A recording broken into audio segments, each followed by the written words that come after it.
Okay, so what we're talking about is this. We're talking about a change back to traditional eating patterns. We're not talking about anything new.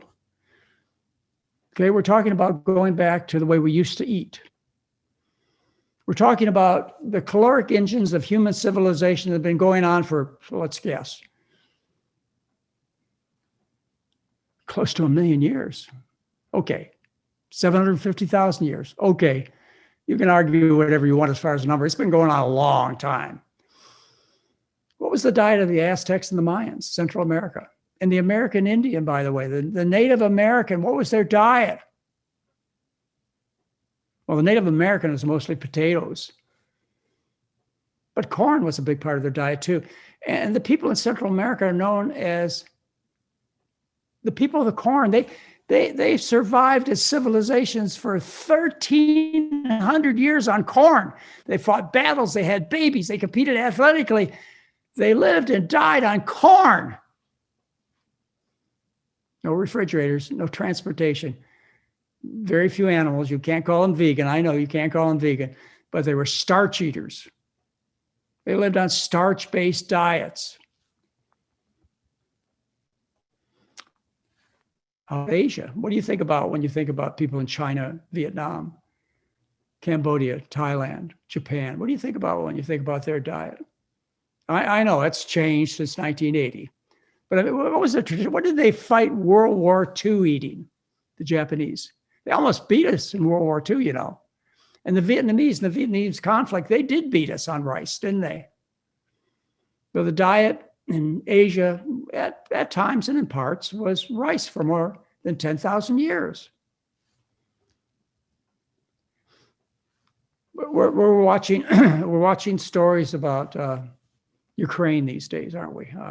Russia and Ukraine, and they say this is the breadbasket of the world because they produce most of the wheat still today for Europe and other parts of the world. The breadbasket of the world, but that part of the world is known as the breadbasket. Why would they call it the breadbasket? What do you think they raise there? What do you think the food is there in the breadbasket of the world? Egypt, Iraq, Iran, the breadbasket of the world. And they've supported their civilization on barley and wheat has been their primary intake of food. Well over 90% of their diet, except for the rich people. Oh yeah, the kings and the queens and the aristocrats, they didn't eat the people that built the same food as the people that built the pyramids or toiled in the fields. No, they're not going to eat the grains and the potatoes and things like that. They're going to feed them to the pigs and the cows and the birds, and then they're going to eat those animals. Well, that's why the aristocrats of old are obese and sick, gout in their feet. Yeah, pretty consistent, isn't it?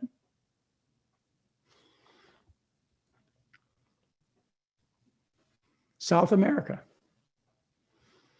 13,000 years we can date potato eating as the primary food.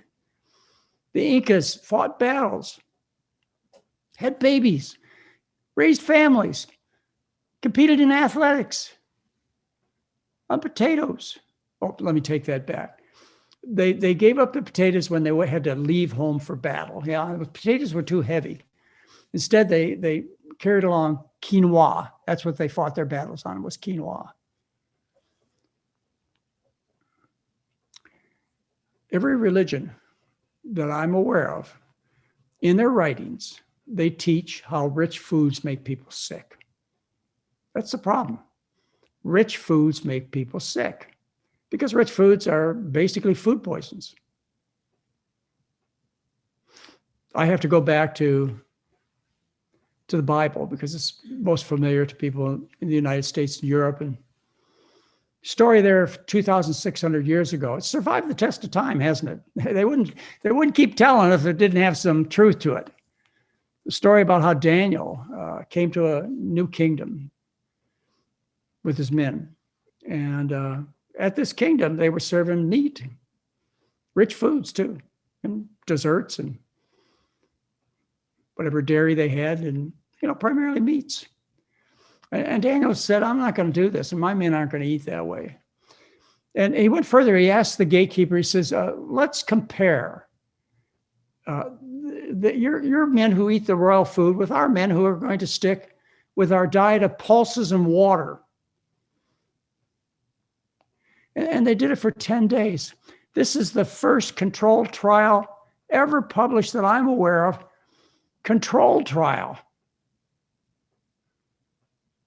on how rich foods make you sick and how eating pulses and water or vegetables and water maintain your health in the Bible. People are described as stronger, better complexions. I mean, overall, just generally better health when they stuck to pulses and water. You know, a starch-based diet, that's what they stuck to.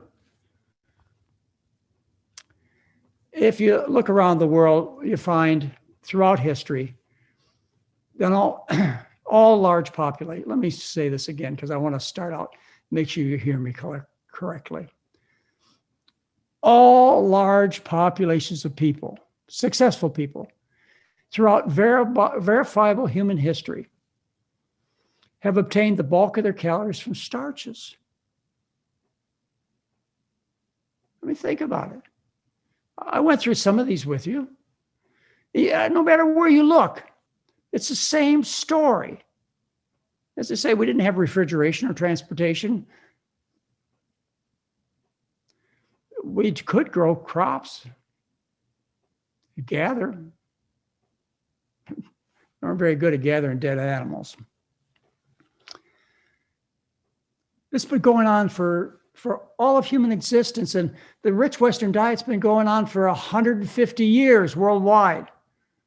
Yeah, I told you, the kings and queens, the aristocrats, they ate it 5,000 years ago. The pharaohs did. And they suffered. They suffered from the same diseases that we suffer from today because they ate the same foods 5,000 years ago.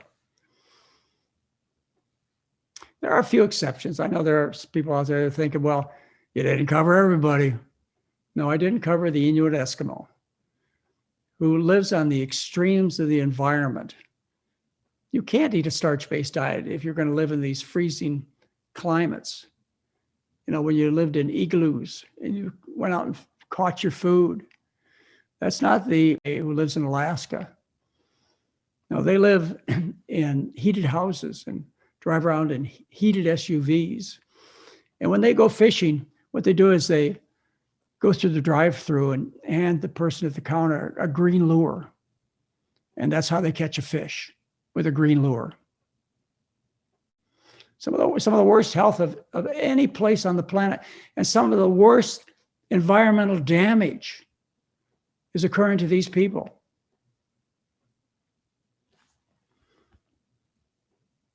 So, you know, how do I approach this to make people feel most comfortable about it without it causing any offense? You know how most of the population, you would say the word vegetarian, I don't know, they're getting a little comfortable with it. Not much. You really want to push your friends and relatives, you use the word vegan. Of course, vegan means lots of things. You could live on Cokes and potato chips and be vegan. You could be vegan and be obese, eating the cheesecakes and the fake foods and all that good old olive oil, right? Maybe that's not the right word. Maybe vegan is not the right word to use. How about a whole food plant-based diet? Well, again, that's not specific enough for me. How about if we called it the McDougall diet? Then, of course, you'd stay way away from it, right? As somebody who's somehow trying to enrich himself, right? McDougall. How about if we called it a starch-based diet? Well, that's what I call it. Until I took on planet Earth as a patient. And then I felt like I had to appeal to as many people as possible. And so what I'd like you to call is the same thing I call, which is a traditional diet. And the people you know, they have grandma and grandpa at home eating their traditional diet. You do. And they're in good health. When I lived in Hawaii, my native Hawaiians, some of the most obese, sick people in the world, except for their grandma and grandpa who lived on taro and breadfruit. They were hearty and healthy and working in their 90s in the fields. Or how about my Asian patients, who, again, some of the sickest, baldest, overweight people I've ever met. We're talking about contemporaries of my age or younger. Well, maybe younger, maybe just younger. They're sick, but they got grandma and grandpa at home just doing fine. Reading books, toiling in the garden, taking care of the grandkids. Yeah, on rice. Why don't we call it a traditional diet? How about our Hispanic population? You know, it wasn't up until they moved to the United States or Mexico City became, wealthy with its particular share of junk. What did they live on? What did their grandma and grandpa eat? Huh? Corn, beans, squash. That's their native diet. That's a traditional diet. I mean, we could do this all day long. Your grandma and grandpa or their grandma and grandpa lived on starch. Unless they were kings and queens. They lived on starch. This is so simple to just go back to what we have always done. I think so. The website I set up, which I've encouraged you to visit, is the McDougallFoundation.org, McDougallFoundation.org. And we present there everything free. Everything is optimistic too. People have suggested I put up some of these gloom and doom videos about what trouble we're in. Ladies and gentlemen, you can get that every place you turn. You don't have to come to us. You come to our website, you'll come to a website that speaks of optimism, of what we can do, what we have to do. We provide everything for free. We'd like your help. Right? We really would like your help. We need your help. So, what are we going to do, folks? Well, I think it's well past time that we had a revolution. Well past time. I lived in the day when we burned our draft cards and marched in the streets to keep out of Vietnam. We got bigger trouble than Vietnam back then. Where's the revolution? Well, you better start now or soon, because climate change is not waiting for us. No, it's not. It doesn't really care. It doesn't care what your politics are. It doesn't care whether you're rich or poor.